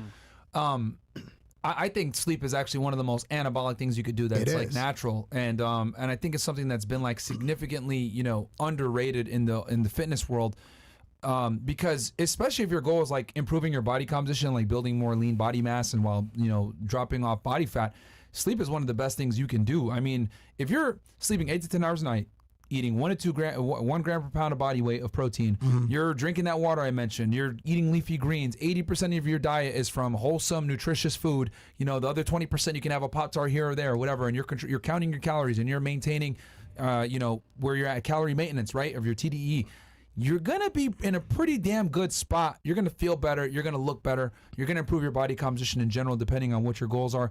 And it's crazy to me how what I've noticed from the fitness industry, and I really want to get your take on this, is they don't prioritize or they don't talk about the things that are free. that actually help you improve. Yeah. The controlling your caloric intake, especially the macronutrient of protein, sleeping 8 to 10 hours a night, drinking enough water. Like, it's crazy to me how people walk around and sit there and say, well, you know, I'm thinking about taking this fat burner and all this other shit, and then they go to the bathroom and piss, and you walk in there after, and it fucking is yellow as hell, and it stinks, and it's like, bro, you don't even have your foundation on point. You shouldn't even be talking about using creatine or using supplements. You don't even got the basics down. What the fuck are you over here asking me about supplements for when you don't even have the rudimentary basics down? It's like, what the fuck? Like, people are so concerned with, like, it's like, I look at it like this. A lot of people look at it like they want to get ornaments for the Christmas tree, but they don't have the fucking Christmas tree, right? They want to put these fucking little trinkets on it and the little balls and all this other stuff. And like, wow, this star's going to look great on this fucking tree. But they don't have a tree.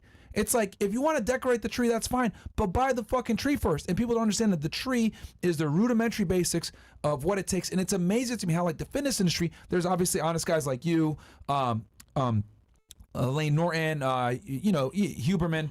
Who else? Brian Schoaf. Hanselman? Hanselman. Yeah. Menno. Dude, smart. Yeah.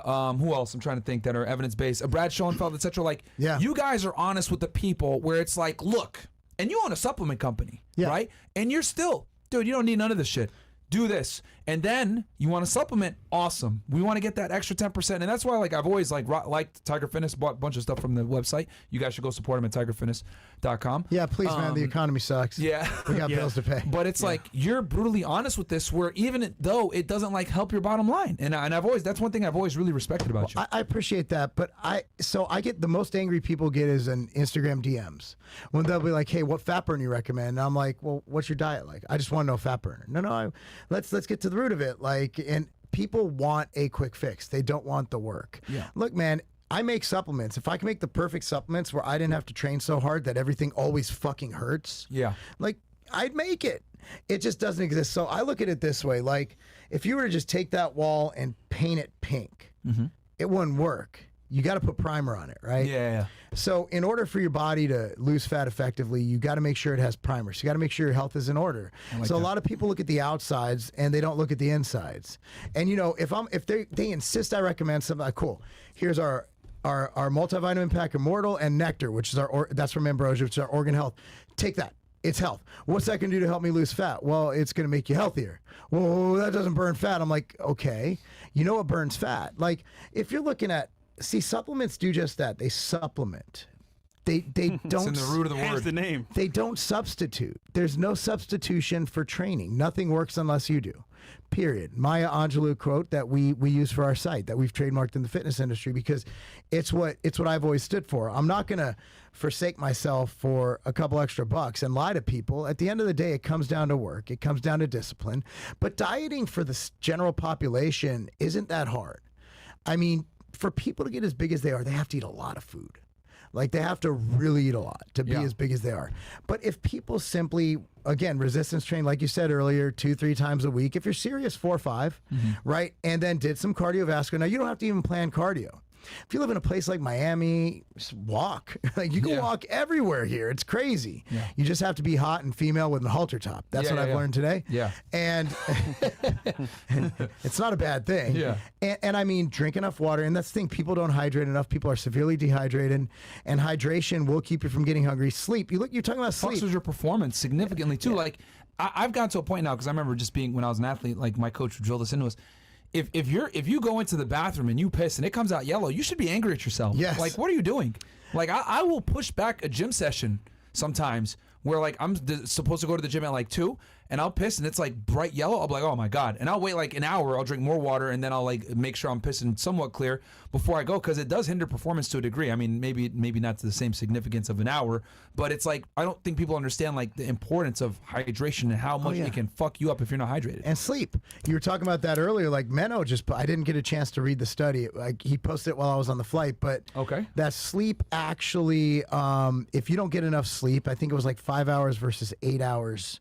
I think it was 5 versus 7, that it impedes your ability to grow muscle and lose fat. So, I mean, believe sleep is critical. So sleep, hydration, caloric control. If you're in a caloric deficit, I don't care what your thyroid is. I don't care what any of that is. There are better ways to lose fat. And that's why Ozempic's working. Yeah. Because people can't eat. They're just not eating. They're starving themselves. It literally, like, it almost dummy proofs it. Like, the keto diet, I've always said, is stupid proof. Because, as we were discussing earlier, you're not losing weight because you're just eating protein all day or keto. It's because you're eliminating an entire macronutrient group, which people are predisposed to overeat. Yes. Right? Like, if you're, like, because a lot of people are addicted to bread, they're addicted to, like, sugary stuff, and that all comes with carbs. Yeah. Who snacks on ribeye? Like, nobody. Who's like, man, I'm just fucking nibbling ribeye. Good point. Like, it takes away your ability to snack. So I got done with the New York Pro. And the keto snacks are like, you can't eat a lot. Like, bro, you can't sit there and eat a whole bag of jerky. Yeah, You're gonna be like, what the fuck? Like, you're gonna feel like shit. When I'm dieting for a show, like when I did the New York Pro last year, I was like, boom, my meals are on point, right? Yeah. I missed a couple because I have a job, and that's probably why I got my ass When you kicked. got to at the end of your diet and you were like, glute shredded, how many calories were you at? Oh man, I keep so. We're talking real nerdy shit right now. So I actually don't. I'd have to do math. So my carbs were at 360 grams. Damn, even at the end of the diet. And my protein was 350. I do better on high protein. My fat was around 100, so I don't measure fat. Okay. I just adjust the food choices, and it naturally happens. Like towards the end of a diet, I might need more satiation, so I might add in beef. Yeah. Or sometimes what happens with me is I have a fast as you can tell by my macros, where my stomach shrinks and I can't take in as much fat. Okay. So I'll eat chicken just because it's easier to get down. So you were stage ready with eating 360 carbs? Yeah, I'm basically a week away from stage right now if I wanted to, and I'm at 400 carbs and 350 protein. That's fucking awesome, man. Yeah, I mean, I'm blessed with a good metabolism. Yeah. But when I was competing as lightweight, I had to go down to like 1200. Yeah. Now, for some reason, as I've aged, and I don't take T3 or any crazy shit. I just don't, because I don't want to die. Yeah. And I don't need to. But for some reason, as I got past my 20s, my metabolism actually got better. And it doesn't add up to the muscle. I think it's sleep, because I never slept. And as I got older and I really focused on my health and sleeping, my metabolism allowed you to improved. eat more calories. Yeah, and I mean, and my blood work's always perfect. I think that has a lot to do with it. Sure. Because your body's just an efficient machine getting, burning the calories. It doesn't make sense, even though it should be getting slower as I get older. Yeah. But I found that, like, for the New York Pro and when I won the USAs, I was able to diet on such a high level of calories. The lowest I went, I think I did 2 low days at 200 grams of carbs. That was the lowest I ever went. Yeah, that's still pretty high. Most people can't diet down to that lean on that. Yeah, and I mean, I'm also You're like extremely Alberto active. Nunez. Yeah, Like he also diets on very high shredded carbs. as shit. Yeah. I mean, Alberto's OG. We guest posed together in 2015, 2016. Okay. That was so much fun. He's such a good dude. Yeah. But Eric Helms, the whole 3DMJ oh, guys. dude, yeah, they're great guys. I highly recommend their stuff. Like, they're legit. But, I look at it this way. Like, I'm also very active. Like, I move around a lot. I'm fidgety. And I walk a lot. I go on walks between conference calls, and I coach. Coaching 2 hours a day, it's a lot of movement. Oh, yeah. Coaching's Running around hard. with kids. Yeah, I mean, because I demonstrate things, and spotting people's a lot of work. So your NEAT is fucking high. It's through the roof. insane. Yeah. So I'm burning a lot of calories For the naturally. chat, that's non-exercise training? Non-exercise something thermogenesis. Non-exercise activity thermogenesis. There you go. NEAT. There you go. Yeah, so for me, it's about probably staying active. Yeah. I don't sit. I can't take days off. I mean, I take days off the gym. My body would fall apart. Of course. Like, You have to. 5 days a week, there's no 7 days a week for this guy. Yeah, no. I mean, I'm 43. I feel it. Yeah. Like, so I did have stem cells. I injured my thumb boxing. You could actually tell this one's more. Actually, it's gotten better. So I had stem cells, and they did nothing. So that there's no data. There's no. I have a lot of friends in the stem cell space. For me, it didn't help my thumb. But I know a lot of people, Chris Gethin, a lot of people have gotten great results from stem cells. I think it has to be the right place, right time. And my buddy, Ed Clay, owns a phenomenal facility in Mexico, in Tijuana, which is actually like the place. So for me, again, I had domestic stem cells. That could be the issue. But I've known people who've gone there, and it has changed their life. That's what I heard. But the data, I'm not gonna endorse it, because the data, it's all anecdote.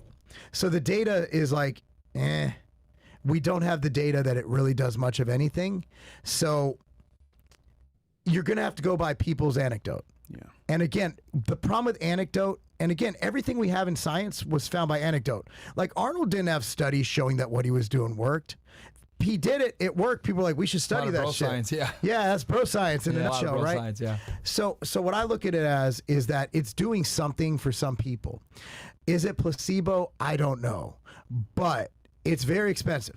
But if you have the bag and you could throw down, whatever it costs to go there and do it, and you have and you want to avoid surgery. So the reason I did this to my thumb is I wanted to avoid surgery, and I was able to do that. I went to a good doctor afterwards. He's like, you don't need surgery. Here's what you're going to do. Basically every 6 months I get a cortisone shot. I control it with topical medication. I'm able to box again. Nice. So I mean that's great for me. Because for me they have to literally it's a 6 month to 12 month healing. They have to put in a fake joint. I don't want that shit. That. Yeah. So yeah, it hurts a little bit. Especially something as important as your thumb. Yeah, dude. I mean, how am I going to be texting nudes? Yeah, exactly. I can't do that. You can't send dick pics with a fucked up thumb. No, you got to be like the boomers. They text like this. Wait, what? Oh yeah, old people text like that. That's true. It's true. That's how my dad be texting. They fucking poke it, man. Yeah. I'm like fucking fluent. Yeah. Speedy Gonzalez. We get some chats here? Yeah, we'll read some of these chats, and then guys, we're gonna go on over to the Zoom call where you guys can, have open Q&A there. You want to talk about fitness, health, longevity, being a dad, Your actual protocol that you're using right now. Yeah, you know what I mean? All that stuff, All the behind the scenes stuff gear, you can't see on YouTube. whatever. But guys, real talk, man. I don't want none of you guys using roids, man. Like, it's really not worth it, guys. Stay away from it. Mark has been really, he's really transparent about it. And, some of you guys are gonna fucking do it anyway, no matter what. So obviously, he's saying the least invasive way. But guys, it's really not worth it, man. You can build a platform, become a fitness influencer. You don't have to be fucking huge and jacked like it used to be, and have a pro card to be to have a platform where in today's day and age, you can literally build a platform by just having charisma, having a decent enough physique, and being able to hold an audience, captivate an audience. What do we got here, Mo? Y'all getting too based. I'm a contractor, and I'm feeling like my clearance going to get revoked listening to the stream. Silky Silk. Hey, man, just don't tell me you listen to us, bro. Shut up, Silk. We got question for Marc Lobliner. How many times per week should a person take a pre-workout supplement, and do you think it's safe for it to take it long-term? Thank you, Fresh and Fit whole team, for the value. We got you, bro. Thank you for the question, brother. So I can't speak on every pre-workout. I don't know what's in every pre-workout, and I don't know their testing. So there's quality control. With Ambrosia, we got a product called Kinetic that's available at Sprouts as well. That is BSCG tested. It's also GMP, NSF certified. So I know what's in it. You could take, so I look at this. When a 42-year-old housewife goes to Starbucks every day, no one says a word. At the end of the day, most pre-workouts are caffeine with some ergogenic aids like creatine and beta-alanine. Honestly, I take Kinetic twice a day. Okay. And because how many milligrams of caffeine do you suggest per day? So I like to keep it under a gram. Okay. Most people are fine up to 2 grams. It's very, very person sensitive because caffeine is very independent. Those people who could just down shit all day long. Yeah. I can't do that anymore. A gram is a lot. A gram is a lot. Yeah. But I might take in like 600, 800. So I'll usually take in a cup of coffee in the morning, then I'll take a Kinetic before training, and then before I have to do focused work, I'll take Kinetic because it has the mushroom enhanced kind of mental stuff in it. Or we have, if I don't want that caffeine, we have Mental Jewels, which is 99 milligrams. That's all from Ambrosia. But I mean, I can't, some of these pre-workouts have like 600 mgs of caffeine in it. Yeah, bro. it's a lot. Yeah. And some of these people are just sucking down Ghost, and I'll drink a Ghost here and there. I love them.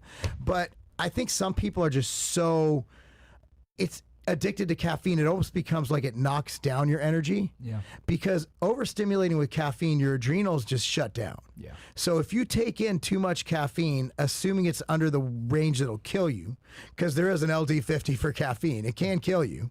It's hard to do, but people are stupid. That you'll actually get more tired, you'll find, if you overdo caffeine. Yeah. All right. What do we got here next?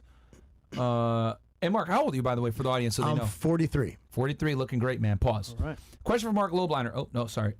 Myron, what kind of pre-workout do you take? I mean, I'll just drink a Gorilla Mind or something like that, or I used to take Ghost or whatever. I'll try Kinetic if you have some. Yeah, I'll send. Just give me. I know the address. Yeah.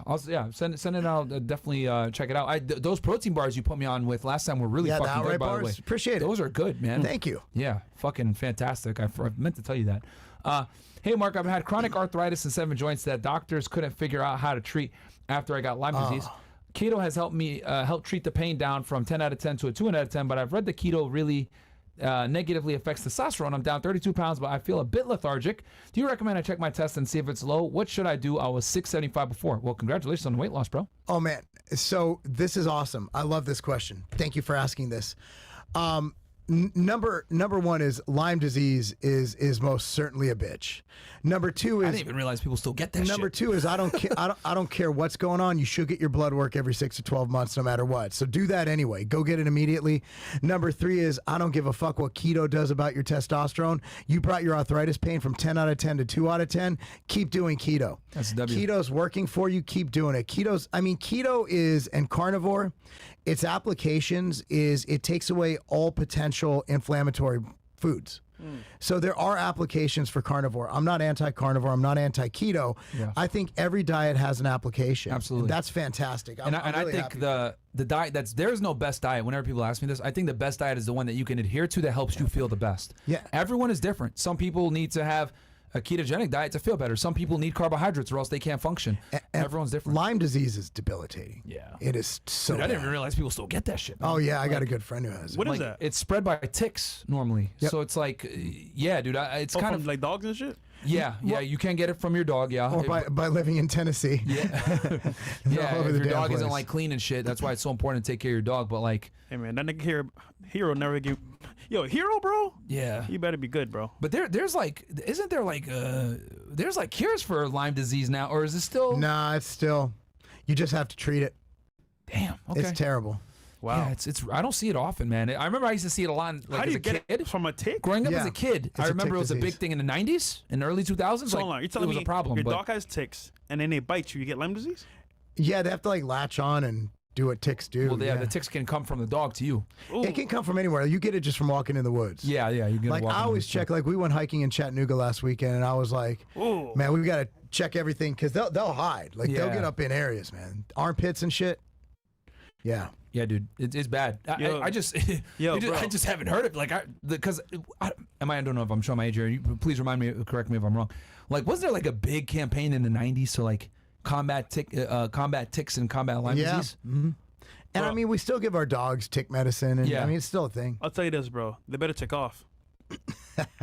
Boo, bruh. It's like was a fucking. dad joke. It's like it's like what is another disease that like I don't see people with, like TB, tuberculosis, from like Leprosy. We're going biblical. Yeah, what the Back in the day. bro? What the? That's like polio. That's way back Yeah, in the that's way day. back in the day, man. Like, what the fuck, bro? We That's been like BC. this guy. Like with Jesus. The fucking biblical diseases. Okay, what else do we got here? Oh, man. Anything else?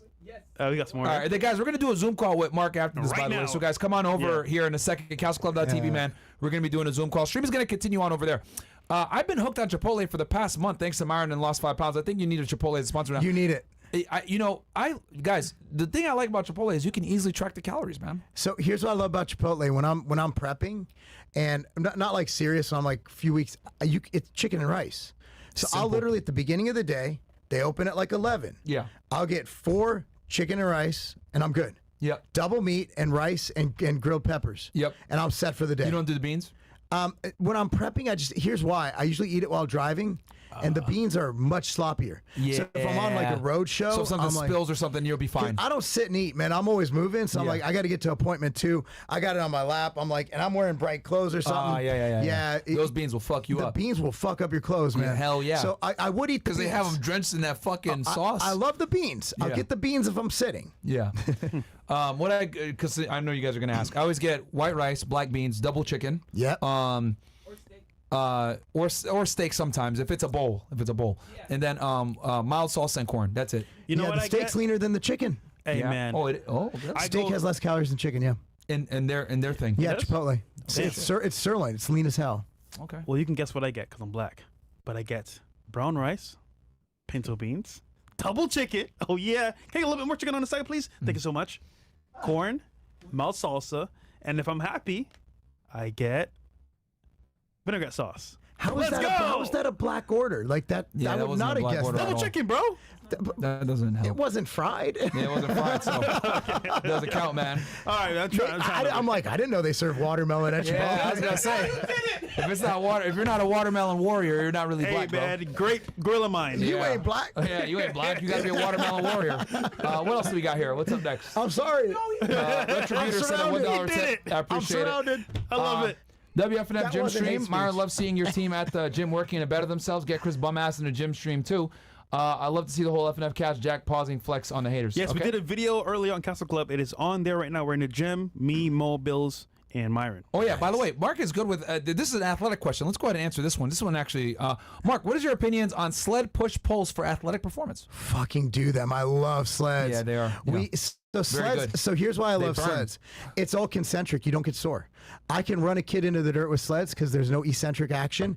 It's all concentric. So what causes the soreness is generally the tearing of the eccentric. Yeah. So when you Can just you explain to the audience real quick the difference between an eccentric versus concentric eccentric motion? is coming down. Yep. Basically, when the muscle lengthens. Yep. And when the muscle contracts, that is concentric. Yep. So if you think about a sled, you're not lowering, you're just pushing it. Yep. So I mean, in lack of better terms, we beat the shit out of the kids with sleds. Like we fuck them up. We'll put them up hills. Oh man, I work the shit out of sleds. Lactic acid burn like crazy in the quads too. But so do them forwards and backwards. Backwards is fantastic because you're working antagonistically. Think about it, it's almost a partial leg extension. Yeah. And it's single leg, everything from balance to joint integrity. Bringing back memories right now. Man, we used to push sleds a lot when I was on. Well, on the I mean, team. we have two right now. We're probably getting another third. We don't have enough turf to fit more than that. It mimics the lactic acid buildup you get while rowing in the legs. Oh, so I'm sure, that's what we push sleds a lot. It's man. all concentric. Yeah. I mean, you're not. There's no lowering. Yeah. Yeah, I love when you're working with athletes, especially in season with athletes. Yeah. You want to keep the eccentric to a minimum because they can't get sore. Yeah. They got to play. They got to perform. So even deadlifts, like we will pick up the bar, they drop it.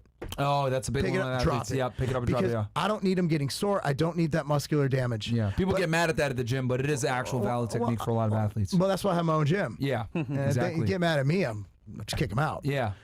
And just for the so if you were to do it with a bench press, guys, so like the eccentric portion is like when you're lowering it down on your chest, and the concentric portion when you push it up like this, because the gym bros in here are gonna be like, what are you talking about? If you're bench pressing, because I know all you motherfuckers probably do chest every day, eccentric is lowering the bar, and then when it hits the bar, the concentric is pushing it back Hammer up. Strength makes a great machine for that. It's called the Jammer. I'm sure you've seen it. It's like a standing press. Yeah. Where you can actually lift and then just kind of There are some machines that are better than free weights, man. There really are. Well, machines, if you're looking at actually stimulating the muscle, I'm still an old school guy, but if you're looking at actually overloading the muscle with less systemic stress, machines are going to be superior in a lot of ways. Yeah, wow. they are. Obviously, Pendulum squat. dumbbells and barbells are great, but there are some movements where machines actually are. They're just better. Well, the pendulum squat is the greatest thing. You can go full range of motion, controlled, no lower back stress. Yep. If you get Arsenal has the best pendulum. It's what we have in our gym. It's fantastic. Yeah. What else do we got here? Hey, Mark and Myron, I strength train and train 16 to 20 rounds of boxing 4 to 5 days That's a a week, and I lot. lose anywhere between 3 to 4 pounds a week since my training is so intense and I'm very disciplined in my eating habits. Drink 1 gallon of water a day, try to sleep 7 hours a night. Not always consistent with my sleep since I'm not a night owl, but I'm working on it. I have an issue with bloating and water retention. It's always a pain in the ass to prevent/reduce it. Any advice? He might need to get more sodium in his diet. What do you think? Well, that sounds like some kind of allergic reaction to some food he's eating. That could be that too. They have this, I don't know the company, but they have blood tests. And your doctor can actually run it. Yeah. My daughter ran that. She found out she's allergic to seafood. Yep. So, I mean, you definitely want to test for allergies, but I mean, you're doing everything right. That's a lot of boxing. That's a lot of systemic stress. And I think the bloating is coming from something you're eating. For someone like you, you almost, if you want to just cure it right away, you have like an elimination diet, like carnivore or even like a vertical diet. Vertical diet is basically steak and rice. Yeah. Whereas a carnivore diet would be just steak, more heavy fat. But I would think that there's something in your diet that's causing that reaction. Yeah. But from what you said, like you're drinking that sounds more food related to me. Yeah. Could be food related. Maybe not getting enough sodium, so your body's retaining water. Believe it or not. So when you drink a lot of water and you don't have enough electrolytes, you're basically making yourself more dehydrated. Yeah. So you need to make sure you have electrolytes in your. That too. What else do we got here? W Myron, W Bills, W Mo with the Flow Basketball Americans, L Section 8, W Caslteclub. All right. First, live live and tip as a brand new Caslteclub member. Thank you so much, bro. I've been following you guys for 2 years now. You guys have inspired a tremendous amount of positive change in my life, and I think $35 a month is unbelievably reasonable for the cause and all the value that you guys offer for us men out here. Big shout out to the whole FNF team. Keep up the great work coming from the shithole town in Central PA. I appreciate that, guys. Like I said before, you guys being in Caslteclub keeps us independent, keeps us not having to rely on YouTube, keeps us being able to make the content that we want to make, because as you guys know, we're demonetized and it sucks, but you guys supporting us absolutely helps keep the lights on and helps keep the movement going. So yeah, literally shows like this are fueled by you guys. What else do we got here? And we're able to give you guys this kind of value, bringing on special guests that are very well versed in different topics. I'm 6'1", 167 pounds, extremely skinny. How do I track calories? I have tried multiple fitness apps and a food scale, but they don't seem to be working, or I don't know how to use them. You just don't know how to use them. Yeah, they're working because it's math. Yeah, like it's math, you eat 60 carbs and it puts in 60 carbs and it'll have your food choices. Make sure you have a food scale, because you need to actually measure your food, but it's working. But the thing is, like, if you're trying to gain weight, it's a pretty simple proposition. You need to eat more food. Yep. I mean, it's like you just need to eat more. But yeah, it's not. I hate to say this, but bro, it's not the app. Yeah, it's not the app. It's you, my friend. And most people don't even know how to count their calories correctly. Like, guys, every morsel of food you consume needs to be tracked. All right. Especially you fat people that want to sit there and eat a whole ice cream and then be like, hey, Myron, I'm Mark. I work out 5 to 6 times a week. I take organic protein supplement powder after every workout. Is it safe to take the protein supplement powder after every workout, or should I lower the intake? Do you guys agree when you take a pre-workout or protein powder supplement, you see the results faster than when you don't take any supplements? Thank you for the value that you guys provide to all of us that's trying to better our lives. Do we have, is this all Caslteclub chats right here? Yeah. If it's all Caslteclub, guys, let's switch over. Well, we got 2 Rumble. Let's get those Rumble chats in, and then we're going to switch to Caslteclub and then start the Q&A over there. Do you want me to answer that? Yeah, please, go ahead. So, protein powder is powdered food. It does nothing. It's food. It is It's food. just food you can drink. Yep. There's nothing special about it. You will not see results faster. Pre-workout is simply stimulants mixed with some ergogenic aids. Will you see results faster? Probably not noticeable. But again, it supports, it's a supplement. Yeah. It makes your workouts better, might aid in some muscle growth, might aid in your recovery, might aid in your mental focus during your workout. But again, the only time protein powder causes any issues is if you don't buy it from me. Yeah, and guys, protein powder is a food, guys. It's food. It's a convenience food. I don't even consider protein powder a supplement. Yes, supplement stores do sell them. However, it is a food, my friends. And it's actually one of the best things. I think if you're going to buy anything, I think a protein powder is almost required, especially if you need to take 200 grams of protein a day. Guys, eating 200 grams of protein a day from food is very difficult to do. It's so hard. It's not easy at all, dude. Yes. Like, fuck that. Like, you want to eat steak and chicken literally all day? Like, that's what you would need to do. Four of my 7 meals are protein shakes. Yeah.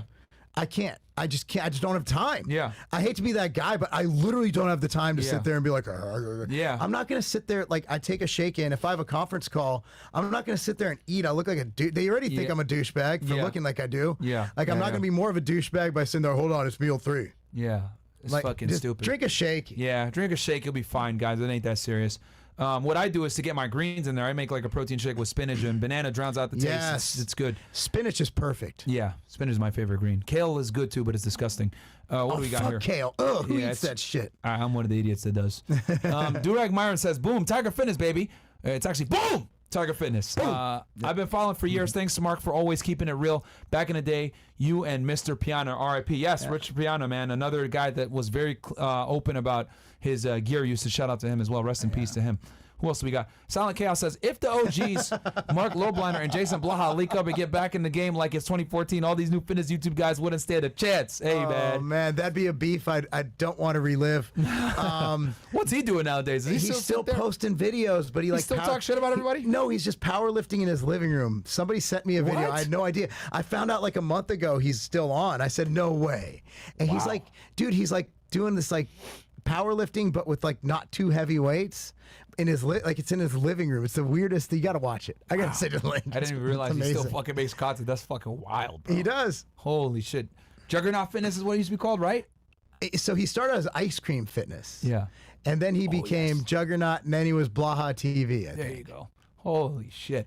Talk about a blast. He made a video about me a week, just trashing everything I did. It was amazing. I loved him. He was funny. Oh man, that fucking guy Vegan Gage tried to talk shit about us too. And I'm like, bro, get out of here. This is out of your lane. Jonathan Hogu says this episode alone just helped me burn 126 calories, intermittent fasting, lowering my caloric intake, 1,800 calories a day, smarter food choices, gym 5 days a week with 30-60 minutes of cardio, and proper hydration. This episode alone just helped me burn 1,126 calories. TTS. I like that. Intermittent fasting, they read. lowering my caloric intake to 1,800 per day, smarter food choices, gym 5 days a week with 30 to 60 minutes of cardio, and proper hydration and rest helped me lose 26 pounds in 1 month. Shout out to you, bro. That's from Jonathan Hogu. Appreciate that, my friend. Yes. That's all the Rumble ones? Yes. All right, guys, come on over to Caslteclub, Caslteclub.tv. We're going to go ahead and continue this discussion over there. We're going to answer some of your guys' questions. We'll get the Zoom call fired up right now. We'll probably be on there for about 30 minutes or so, and we'll try to get as many of your guys' questions as possible. Let's so come go. on over. Caslteclub.tv, guys. If you're watching on YouTube, please come on over. Again, you'll be able to get your questions answered, and you'll help support us in the meantime as well. And Mark, we're going to go to locals only here in a second. But before we get off YouTube and Rumble, Mark, where can people find you? What's your social media handles? How can they get in touch with you if they want to talk Social media at Marc Lobliner, MarcLobliner, YouTube.com/Tiger Fitness, just like Tiger Fitness. And of course, support us. Support companies that don't hate you. Support companies that love you. Support companies that support you, and that's tigerfitness.com. And do honest business. If you buy supplements, like I'm not asking you to change your supplement buying behavior, just give us a shot and let us provide those for you. They got fast shipping and everything else like that, man. So go check them out. Support them. Honest businessman. He tells you himself, you don't need the supplements, but we're here if you need them. And like anyone that does that, you already know that they it's about helping you guys out more than making a buck. So, yeah. So we're going to go ahead and do a Zoom call right now. You guys got what you wanted. You guys didn't want fresh on the pot. I'm just kidding. Yeah, guys, come on over. Come on over. No. Yeah, we started a Zoom call right now? We're still on YouTube? All right, guys, we're going to end it right here. Let's let them out with the intro or the outro. And and then do the local switch. and then we'll do the local. Then we'll do the local. Yeah, well, you could do the local switch while doing out. Do the outro first for the people. All right, gotcha. All right, guys, we'll see you back here in a bit for After Hours. Peace. I ran so far away.